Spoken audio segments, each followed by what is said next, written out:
Hello students, welcome to my YouTube channel exam 321। आज मेरा topic है वन्य जीव संरक्षण। बहुत इंपॉर्टेंट टॉपिक है ये। इसमें देखिए, वन्य जीव संरक्षण तथा प्राकृतिक संस्थाओं के उचित उपयोग के लिए वर्ष 1900 नमस्ते जी वर्ष 1900 बैठो वर्ष 1948 में IUCN, इसकी फुल फॉर्म पे पूछी जाती है। IUCN international union for conservation, conservation का मतलब संरक्षण, of nature and natural resources, ये इसकी फुल फॉर्म होती है कि स्थापना कहाँ हुई थी इसकी? स्विट्जरलैंड में। और एक इंपॉर्टेंट बात कि मोरगस शहर में, स्विट्जरलैंड के मोरगस शहर में हुई थी। अब यह संस्था, इसका बहुत इंपॉर्टेंट कार्य है। पहले संस्था का नाम लिख लो, कौन सी संस्था है यो? IUCN, इतना डाल लो। और इसकी स्थापना कब हुई थी? 1948 में। ये क्वेश्चन यहां से बनते हैं। और इसका स्थापना किस जगह हुई थी? स्विट्जरलैंड में। अब ये संस्था काम क्या करती है? ये संस्था एक काम करती है जिसका नाम है red data book. Red data book का प्रकाशन करता है, बहुत इंपॉर्टेंट। अब ये रेड डाटा बुक होती क्या है, इस बुक के बारे में जानो।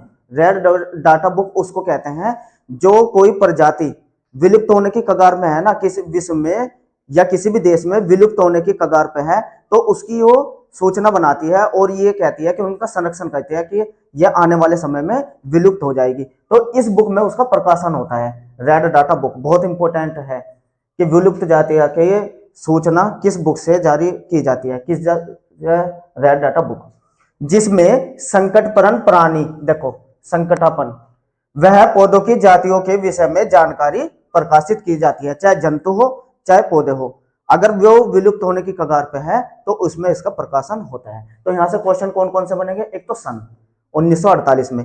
एक संस्था कौन सी है? IUCN, ठीक है ना। और कहां इसकी स्थापना हुई? स्विट्जरलैंड के। शहर का नाम स्विट्जरलैंड के मोरगस में। हाँ नहीं, वन नहीं है, चल रही है। और बुक कौन सी है जिसका प्रकाशन करती है? ये रेड डाटा बुक।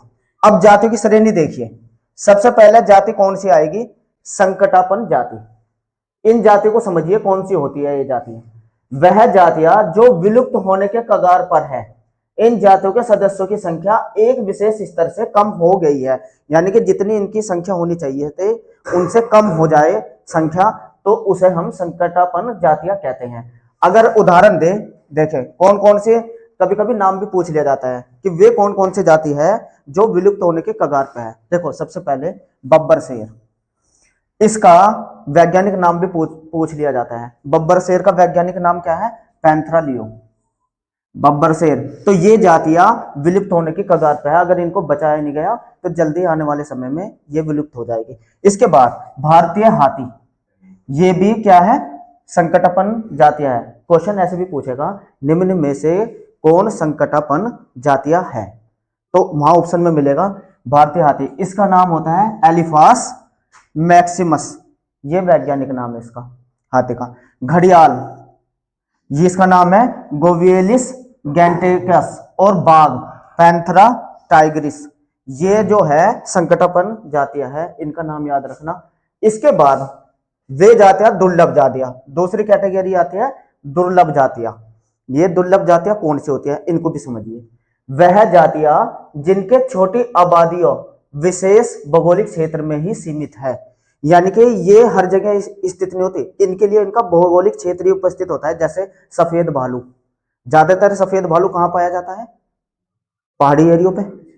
तो उनके भौगोलिक क्षेत्र में ही है। अगर उनको उस भौगोलिक क्षेत्र से हटाया गया तो वे मृत्यु की कगार पे आ जाते हैं। और उनकी जाति भी अब क्या है? कगार के विलुप्त होने के कगार पे है। तो दुर्लभ जातियां उन जातियों को कहते हैं कि जो कहीं विशेष परिस्थिति में पाई जाती है, उनको हम क्या कहेंगे? दुर्लभ। असंकट पर जातियां कौन सी बताई मैंने? जो विलुप्त होने के कगार पे है, यानी कि जिनकी संख्या बहुत ज्यादा कम हो गई है, ठीक है ना। अब ये देखिए, इसमें उदाहरण अगर आपसे पूछा जाए कौन कौन से उदाहरण बनते हैं इसमें? भारतीय जंगली गधा, ये क्या है? दुर्लभ जाति के अंतर्गत आएगा।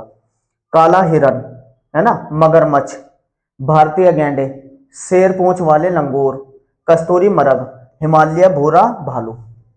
तो ये वे वाली जातियां है जो कि किसी भौगोलिक क्षेत्र में ही जीवित रहती है। अगर इनको इनकी भौगोलिक क्षेत्र से अलग किया गया तो ये मर जाएंगे। तो ऐसी जातियां कौन सी जातियां कहलाती है? दुर्लभ जातियां। इनकी भी संख्या कम होने लग रही है, ठीक है ना। तीसरी जो जाति आती है अनुक्षिप्त जातियां, इसको भी समझिए। वह जातियां जिनकी संख्या तेजी से कम हो रही है किंतु अभी संकटापन्न स्तर तक कम नहीं हुई। मतलब कम तो हो रही, बहुत तेजी से घट रही है, लेकिन अभी उस स्तर पर नहीं पहुंची कि विलुप्ति हो जाएगी। तो ऐसी जातियां क्या कहलाती है? अनुक्षिप्त जातियां। अब भारत की बात करें, आ जाओ, राधे राधे, आ जाओ, नमस्ते जी, बैठो।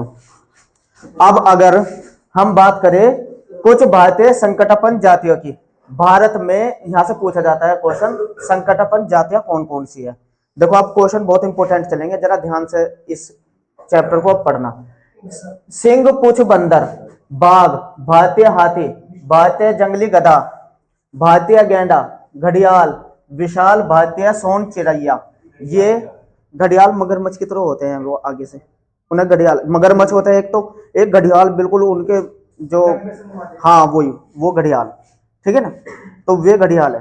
तो ये जाति है संकटापन्न जाति के अंतर्गत। ये क्वेश्चन यहां से पूछा जाता है, निम्न में से भारतीय संकटापन्न जाति कौन सी है? तो इनमें से ऑप्शन में मिलेगा। अब कुछ इंपोर्टेंट फैक्ट्स, हमारा राष्ट्रीय जलीय जीव कौन सा है? गंगा की डॉल्फिन, गंगा की डॉल्फिन, जिसे वैज्ञानिक नाम प्लेटिनिस्टा गैंजेटिकस कहते हैं। ये इंपॉर्टेंट है। गंगा डॉल्फिन भारत का राष्ट्रीय जलीय जीव है, ठीक है ना। और दूसरा क्या क्या है इसका वैज्ञानिक नाम पूछा जाएगा, प्लेटिनिस्टा गैंजेटिकस। याद रखना किसका नाम है ये? गंगा की डॉल्फिन का। अब जैव विविधता, जैव विविधता शब्द का प्रतिपादन W.G. रोसेन, इंपोर्टेंट, ये भी याद रखना। जैव विविधता शब्द का प्रतिपादन किसने किया था? जब W.G. रोसेन ने सन 1985 में किया था। या तो सन भी याद रखिए, और जैव विविधता शब्द का प्रयोग किसने किया? बहुत ज्यादा इंपॉर्टेंट क्वेश्चन है, ये किया था W.G. रोसेन ने, ठीक है। ये बात समझ में आ गई। इसके बाद अब देखो जैव विविधता। अब मैं आपको जैव विविधता समझा दूं।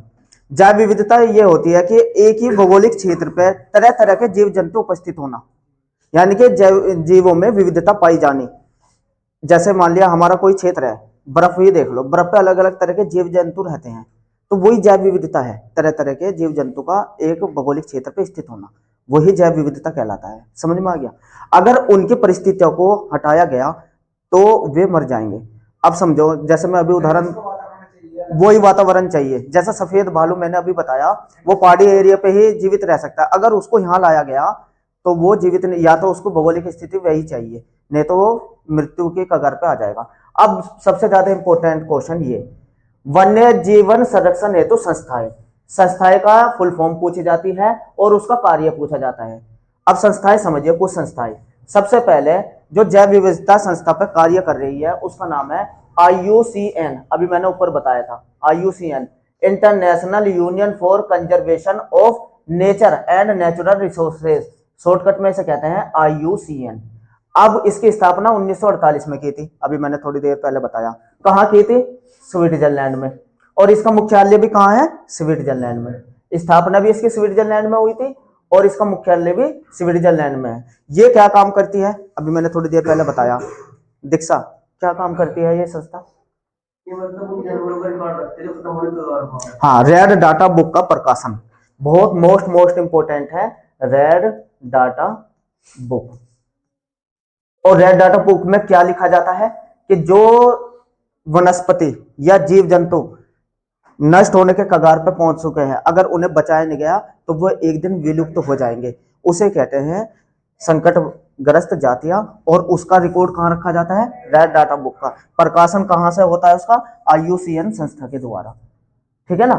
तो ये काम होता है इसका। दूसरी संस्था देखो WWF, ये तो सबने पढ़ा है WWF के बारे में। इसका नाम है world life fund, full form होती है इसकी वर्ल्ड लाइफ फंड।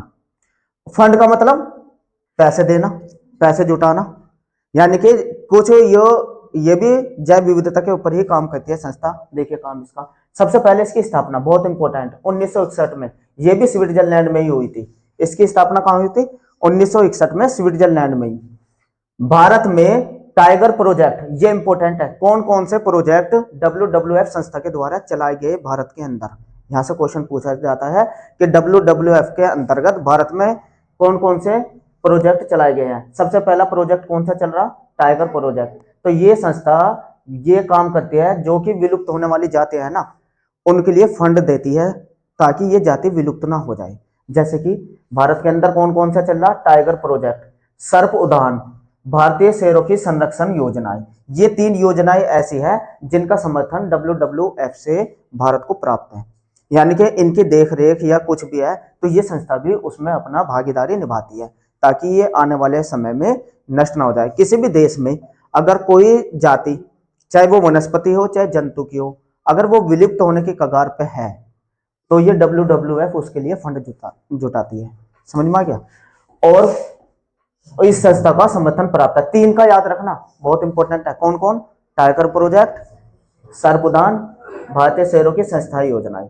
IUCN के साथ, ये जो ऊपर अभी मैंने पढ़ाई, IUCN के साथ मिलकर इसने पादप संरक्षण अभियान प्रारंभ किया। मोस्ट इंपोर्टेंट क्वेश्चन अगर पूछा जाए कि WWF ने किस संस्था के साथ पादप संरक्षण का अभियान शुरू किया, तो कौन सी संस्था के साथ मिलकर शुरू किया इसने? IUCN के साथ। या ये भी पूछ लिया जाता है IUCN और WWF ने किसका अभियान शुरुआत की? किसकी की? पादप संरक्षण। पादप का मतलब पेड़ पौधे वनस्पतियां, है ना, इनको बचाना, क्योंकि जरूरी नहीं जीव जंतु नष्ट होने लग रहे, पादपों की भी ऐसी बहुत सारी जातियां। जैसे भारत में अगर मैं बात करूं, चंदन की लकड़ी है ना, इसका औषधि में बहुत ज्यादा महत्वपूर्ण स्थान है। ये भी विलुप्त होने की कगार पे है, यानी कि ये भी एक संकटग्रस्त जाति में रखा गया है। इसके बाद WWF का लोगो भी याद रखना इसका, जायंट पांडा। ये है जायंट पांडा, ये वाला, ये WWF का क्या है? लोगो है। अगर आपसे कभी भी पूछा जाए WWF का लोगो क्या है, तो क्या होता है?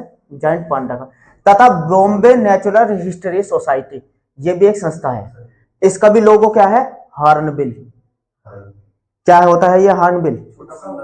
नहीं, पक्षी है ये। देखो ये रहा,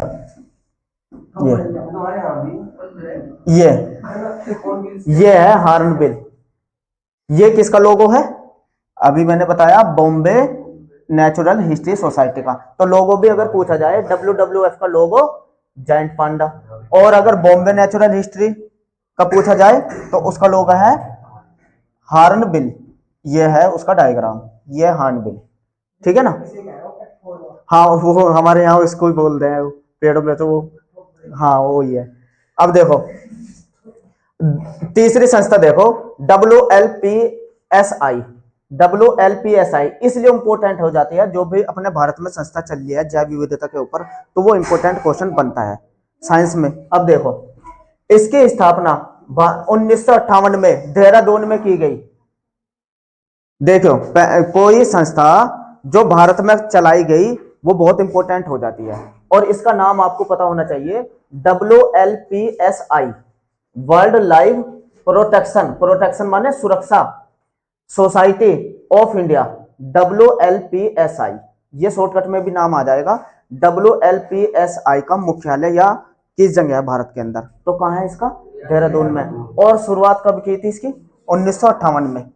यह संस्था वन्य जीवों के प्रति व्यक्ति में जागरूकता विकसित करती है, यानी कि इस संस्था का ये काम है कि ये जगह जगह कैंप लगाते हैं, इनके संस्था में जो भी व्यक्ति काम कर रहे हैं, और वो वन्य जीवों के संरक्षण हेतु गाइड करते हैं व्यक्तियों को कि भाई इनको बचाया जाए। तो ये संस्था ये काम कर रही है, और इसका मुख्यालय कहाँ है? देहरादून में। बहुत ज्यादा इंपॉर्टेंट है WLPSI, क्योंकि भारत से संबंधित है इसलिए इंपॉर्टेंट हो जाती है। अब चौथी संस्था BNHS, ये भी इंपॉर्टेंट है क्योंकि भारत की बात चल रही है। बॉम्बे नेचुरल हिस्ट्री सोसाइटी, यानी कि BNHS, इसकी स्थापना 1883 में मुंबई में की गई थी। ये 1883 में थी, 1983 में, चलो मैं कंफर्म कर दूंगा अभी थोड़ी देर में, 1983 में हुआ ये शायद, क्योंकि उस टाइम है ना, देख लूंगा मैं, चलो कोई नहीं। मैं मुंबई में की गई थी, कहाँ की गई थी इसकी स्थापना? मुंबई में, वो तो नाम से ही पता चल रहा, बॉम्बे है ना। इसका मुख्य मुख्य कार्य क्या है? भारत, श्रीलंका तथा बर्मा, बर्मा का नाम है म्यांमार, है ना। ये तीनों देश में वन्य प्राणियों एवं पादपों के प्रारूपों का संग्रह करके वन संपदा संरक्षण हेतु व्यक्तियों का ध्यान आकर्षित करना है। क्या होता है, जो भी पादप है और वे विलुप्त होने के कगार पे है या हो जाएंगे, तो उन पादपों का संरक्षण करते हैं। कौन कौन से देश मिलकर करते हैं?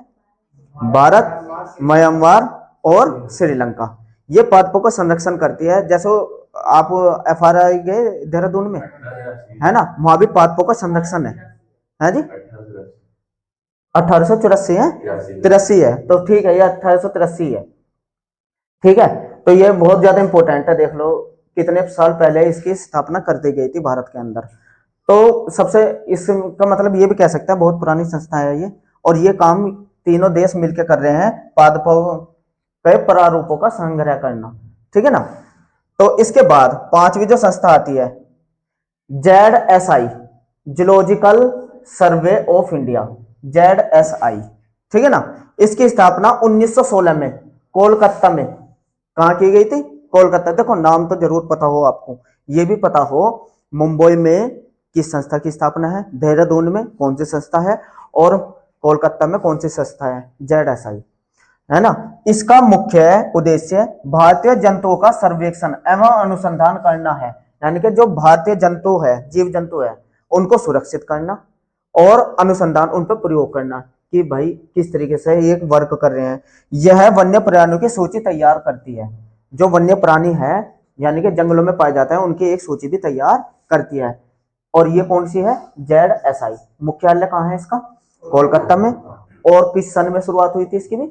1916 में, ठीक है। कुछ खास बातें ये देखो, वन्य जीवों की सुरक्षा हेतु प्रति वर्ष 1 अक्टूबर से 8 अक्टूबर, ये डेट इंपॉर्टेंट याद रखना, वन्य जीवों की सुरक्षा हेतु प्रति वर्ष 1 अक्टूबर से 8 अक्टूबर तक वन्य जीव सप्ताह मनाया जाता है।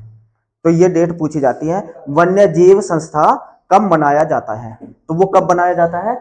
1 अक्टूबर से 8 अक्टूबर। दूसरा नेक्स्ट क्वेश्चन, वन्य प्राणियों तथा वनों का सन 1976 में संविधान में, देखो जो वन्य प्राणी है और यह वन्य जीव है, वन है, इसके लिए संविधान में संशोधन किया गया, और वो संशोधन हुआ था 1976 में, और 42वां संशोधन था। संशोधन करके सम्मति सूची में इसे शामिल किया गया। देखो 3-4 क्वेश्चन बनते हैं यहां से। संविधान में वन्य प्राणियों तथा वनों को 1976 में 42वें संशोधन के करके सम्मति सूची की 3 तरह की सूची होती है, संघ सूची, राज्य सूची और सम्मति सूची, ठीक है। ये तो तीनों के बारे में पता आपको। तो अब सम्मति सूची में इसे शामिल किया गया है, तथा सरकार को बायोस्फीयर रिजर्व स्थापित करने का अधिकार प्रदान किया गया। यानी कि इस संशोधन में यह किया गया कि वो बायोस्फीयर रिजर्व संस्थान खोल सकती है, यानी कि ताकि जीव जंतु या वन्य प्राणी हमारे सुरक्षित रह सके। तो ये सरकार को अधिकार मिल गया। हाँ, हाँ, बायोस्फीयर में वन संरक्षण की कोई बात आएगी ना, ये सब उसमें आते हैं सम्मति सूची में। वनों से संबंधित या वन्य प्राणियों का जो भी बात आएगी वो सम्मति सूची में। बहुत ज्यादा मोस्ट इंपोर्टेंट क्वेश्चन है ये, कि किस संस्था को भारत की सम्मति सूची में 42वें संशोधन के तहत जोड़ा गया, तो वो रहेगा, हाँ हाँ, केंद्र और राज्य केंद्र की अनुमति लेनी पड़ती है। हाँ, अनुमति देते हैं जब, ये तो किसी जंगल को ऐसे नहीं उजाड़ सकते कोई भी सरकार।